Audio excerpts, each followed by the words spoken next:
Chapter 2 Markedness. The term markedness. Before approaching the subject of marked and unmarked word order, it is necessary to understand what is meant by the term markedness.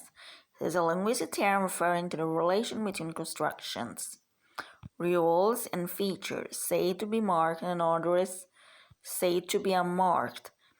A. Battistelli points out that markedness has been used in areas of linguistics ranging from descriptive and typological and applied, and it has been borrowed into fields diverse as in anthropology, art, music, poetics, and literature. In the introduction to the proceedings of the 1930 Milwaukee Conference on Markedness, the editors commented on how the papers presented amply illustrate the variety of ways in which linguistics approach the notion of markedness. The term was developed in the intellectual atmosphere of early 20th century Eastern European structuralism. Markedness was most extensively studied by Eric Jacobson, who developed his work over more than 50 years and dealt with not only grammar, meaning and sound structure, but also with aesthetic and social categories. His article devoted to the zero sign began by noting the importance of social statements. The language explores the position between something and nothing, and then went on to draw together various types of zero signs or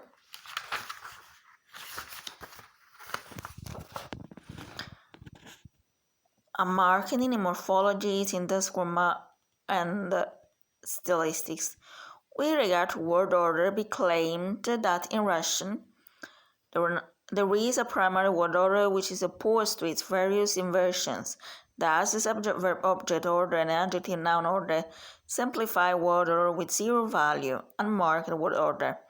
It is interesting to note that the same principle also is true for the English language. Chomsky and Linsky introduced the concept of marked versus unmarked dichotomy into their theory of generative grammar. They define marked structures as those not predicted by core grammar, expressive power, and a few parameters, senses that fall within core.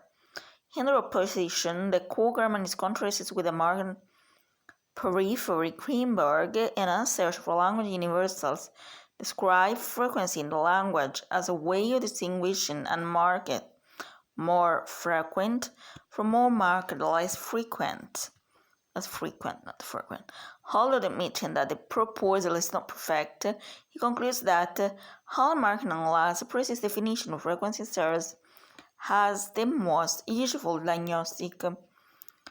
However, linguists have drawn more recently on the idea that unmarked elements are less informative and less conceptually complex, while the marked elements are more informative, more complex elements. Chevan's identification of one of the main terms of markedness is helpful.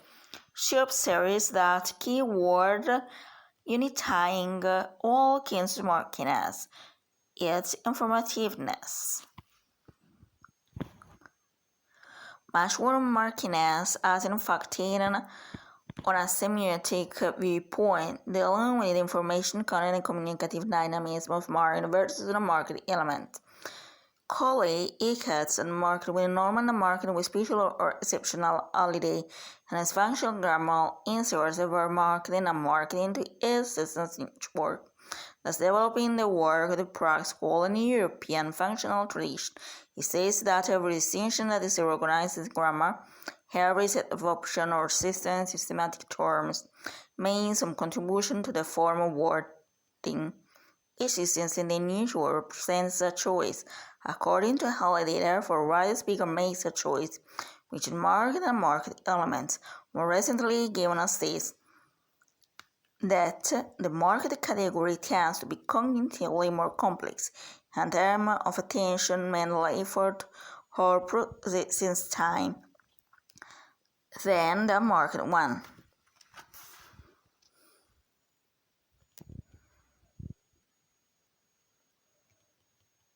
Although it's difficult to draw lines for categorization in language, the conclusion may be drawn that language use that is unusual, uncommon, and infrequent, and which carries as a consequence of features greater impact, communicative dynamism, and as a higher informative level, may be termed marked.